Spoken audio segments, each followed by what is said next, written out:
Hello hi friends मु स्वर्णिका आपण माने वेलकम करछि माय यूट्यूब चैनल मैनुअल तो आपण माने टोन रो टिके जानि परतिबे तो मो देह भल नै तो सब पळे आपण माने भाबते सब पळे देह खराब सत्य कथा माने 7 मास आगु तो जा थिला थिला 7 मास बा दिन ठरो माने सब बेले लागी रहउची तो एमिति होतला कि गोड़ फुड़ माने एमिति होतला चली ही पारुनी आज पर्यंत भी भल से माने शोई पड़ला उठला चली होने बसी गला उठला चली होने तो ये भी अच्छी तो तापर आउ गोटे काली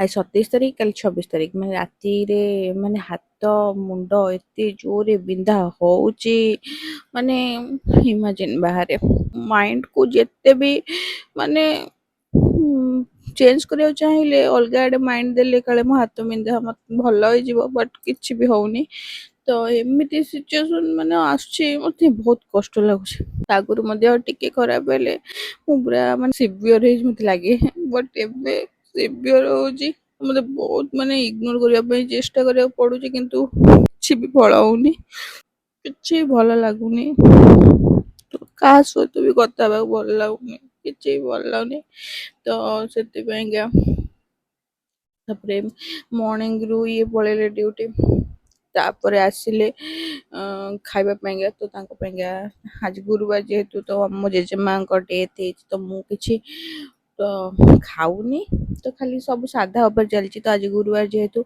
तो कहले कि मते कहि जेतले अरुआ भात करिया पेंगा अरुआ भात डालमा तो एमती धनिया पत्र चटनी आउ भजा आउ जो आउ गोटे कौन गोटे करथिली मन पड़े ना मुंडे किसी भी पशुनी आउ माने एते हाँ शाग भजा तो करथिली तो सेयाକୁ ମାନେ ଯାଇଛନ୍ତି ଯେହେତୁ କହିଛନ୍ତି ଆଜି ଆସି ଖାଇବେ ବୋଲି ତ ସେଥିପାଇଁ ବାଧ୍ୟ ହେଇ କରିବା କଥା ଆଉ ମୁଁ ବି ତାଙ୍କୁ କହିନଥିଲି ମୋ ବିନ୍ଧା ହଉଛି ସବୁବେଳେ ଗୋଟେ କହିଲେ ତାଙ୍କୁ ତାଙ୍କ ମାଇଣ୍ଡଟା ବି ଖରାପ ରହିବ ସେଥିପାଇଁକା ମୁଁ କହିବାକୁ ମତେ ଠିକ ଲାଗିଲାନି ତ ସେ ଡ୍ୟୁଟି ପଳେଇଲେ ତ ତାପରେ ଆସିଲା ପରେ ମୁଁ ରୋଷେଇ କରିସାରିଲା ପରେ ତାଙ୍କୁ କହିଲି ମତେ କହିଲେ ତ ଏତେ ଦେହ ଖରାପ ହେଇଛି ତୁ କାହିଁ ଏତେ ରୋଷେଇ କରୁଥିଲୁ ତାପରେ ଆଜି ସ୍ପେଶାଲି ରାକ୍ଷୀ ପୂର୍ଣ୍ଣିମା ତ ରାକ୍ଷୀ ପୂର୍ଣ୍ଣିମା ଆଜି ହେଉଛି ମୋ ଦିଦିର ବର୍ଥଡେ ମୁଁ ମାନେ ଏମିତି ମୋ ଦେହ ଖରାପ ଦିଦିର ବର୍ଥଡେ ବି ମୁଁ ତାକୁ ୱିଶ୍ କରିନି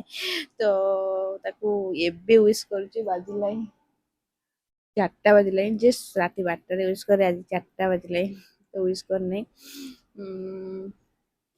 ତ ଆଉ ଆଜି ରାକ୍ଷୀ ପୂର୍ଣ୍ଣିମା ଯେହେତୁ ଆପଣମାନେ ବି ଭାବୁଥିବେ ଆଉ କିଛି ଅପଲୋଡ଼ କରିନି କାହିଁକି କରିନି କ'ଣ ପାଇଁ କରିନି ତ ହଁ ରାକ୍ଷୀ ପୂର୍ଣ୍ଣିମା ଆଜି ରାକ୍ଷୀ ବନ୍ଧାବନ୍ଧି ନାହିଁ ମୁଁ ବି ବାନ୍ଧିନି କି ଲିଟଲି ବାନ୍ଧିନି କି ଆପଣ ଭାଇନା ବି କାହିଁକିନା ମୋ ମାମୁଙ୍କ ଡେଥ୍ ହେଇଯାଇଛି ତ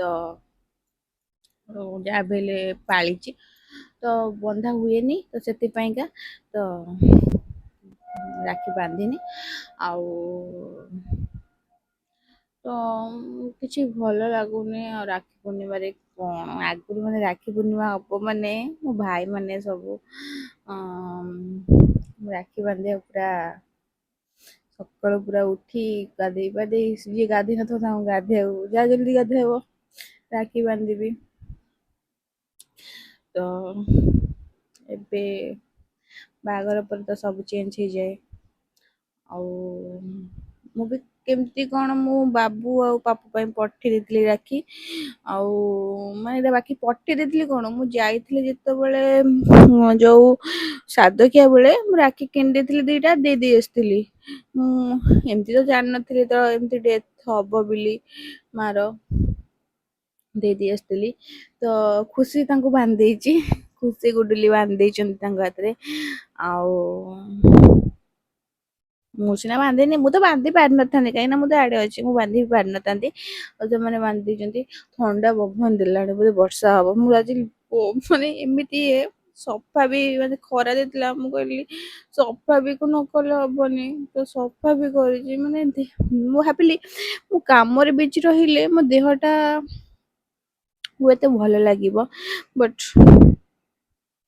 ତ କିଛି ବି କରିବା ପାଇଁ ଇଚ୍ଛା ହଉନି ମାନେ ସେଥିପାଇଁକା ମୁଁ ସବୁ ମାନେ କାମରେ ବିଜି ରହିବା ପାଇଁ ଯେତେ ଚେଷ୍ଟା କରୁଛି ହେଲେ କ'ଣ କରିବି ତ ଆର ବର୍ଷ ରାକ୍ଷୀ ପୂର୍ଣ୍ଣିମାରେ ତ ଆପଣ ଭାଇନାଙ୍କର ଫାଷ୍ଟ ରାକ୍ଷୀ ଥିଲା। ତ ମାନେ ବାହାଘର ପରେ ଫାଷ୍ଟ ରାକ୍ଷୀ ଶାଳୀମାନଙ୍କ ହାତରୁ ରାକ୍ଷୀ ବାନ୍ଧିଥିଲେ। ତ ସେ ରାକ୍ଷୀ ଗହ୍ମା ପୂର୍ଣ୍ଣିମା ଆମର ଥିଲା। ତ ବାପ ଘରୁ ବହୁତ ସାରା ଜିନିଷ ଆସିଥିଲା। ତ ଆଉ ଗୋଟେ କଥା ଜ୍ୱାଇଁମାନେ ଆମର ହଉଛି ଗହ୍ମା ପୂର୍ଣ୍ଣିମା ଫାଷ୍ଟ ଗହ୍ମା ପୂର୍ଣ୍ଣିମା ପଠା ହୁଏ। ତାପରେ ଯୋଉ ଗହ୍ମା ପୂର୍ଣ୍ଣିମା ସବୁ ପଡ଼େ ଜ୍ୱାଇଁ ଯଦି ଶ୍ୱଶୁର ଘରକୁ ଯିବ ଏଇଟା କୁଆଡ଼େ ଅଛି କି ନା ମୁଁ ଜାଣିନି। କିନ୍ତୁ ଆମ ସେପଟେ ଅଛି ଜ୍ୱାଇଁ ଯଦି ଶ୍ୱଶୁର ଘରକୁ ଯିବ ତା ପାଇଁ ଫେର୍ ଯୋଡ଼ ଫୋଡ଼ ମାନେ ସାର୍ଟ ପ୍ୟାଣ୍ଟ କରିବେ। ତ କିନ୍ତୁ ଫାଷ୍ଟ ଗହ୍ମା ପୂର୍ଣ୍ଣିମା ଦିଆ ହୁଏ। ଦିଆହେଇଥିଲା। ତାପରେ ଆପଣ ଭାଇନା ବି ସିଆଡ଼େ ଥିଲେ ପଳେଇ ଆସିଥିଲେ ମାନେ ଗହ୍ମା ପୂର୍ଣ୍ଣିମା ରାକ୍ଷୀ ପୂର୍ଣ୍ଣିମା ହିଁ ପଳେଇ ଆସିଥିଲେ। କାହିଁକିନା ତାଙ୍କର ଡ୍ୟୁଟି ଥିଲା ଡ୍ୟୁଟିରେ ଛୁଟି ନେଇ ନଥିଲେ। ଆଉ କାହିଁକିନା ତା 4 ଦିନ ପରେ ଆମେ ଆମ ବାପ ଘରକୁ ବୁଲିବାରେ ଯିବାର ଥିଲା। କାହିଁକିନା ଅଷ୍ଟମଙ୍ଗଳା ଆମେ ଯାଇନଥିଲୁ। ତାପରେ କିଛି ଦୋମାସୀ ନା ଏମିତି କିଛି ଗୋଟେ ପଡ଼ିଥିଲା ଯାହାକି ଆମେ ଯାଇନଥିଲୁ ବୁଲିବା ପାଇଁ। ରାକ୍ଷୀର 2-3 ଦିନ ପରେ ଆମେ ଯାଇଥିଲୁ। ଆଉ ଏଥର ବହୁତ ଲେଟ୍ରେ ରାକ୍ଷୀ ପଡ଼ିଛି କାହିଁକିନା ସେଥରକ ପଡ଼ିଥିଲା ପ୍ରାୟ 10 କି 11ରେ। ଏଥର ପୁରା 27-28 ହେଇଯାଇଛି।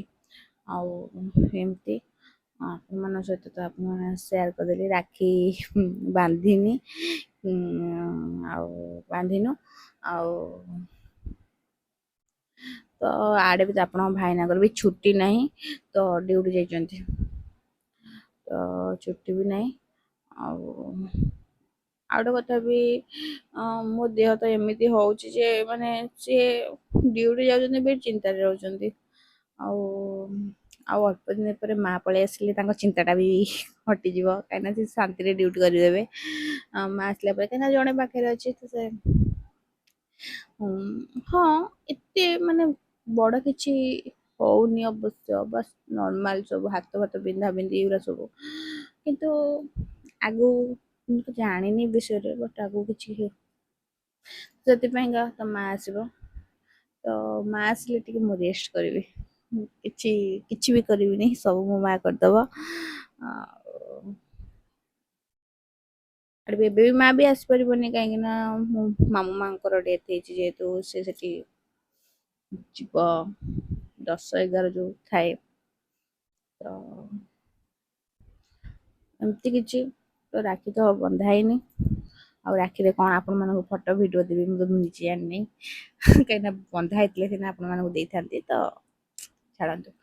ତ ଏମିତି କିଛି ଥିଲା। ଯଦି ଭିଡ଼ିଓ ଭଲ ଲାଗିଛି ଫେସବୁକରେ ଦେଖୁଛନ୍ତି ନିହାତି ଫଲୋ କରିଦେବେ। ଇନଷ୍ଟା ଦେଖୁଛନ୍ତି ନିଶ୍ଚୟ ଫଲୋ କରିଦେବେ ମାଉନି ୱାର୍ଲଡ।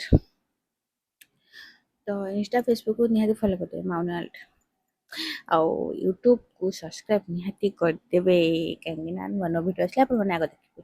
ତ ରହିଲି tata bye bye Jai Jagannath. Next video ଦେଖାହବ।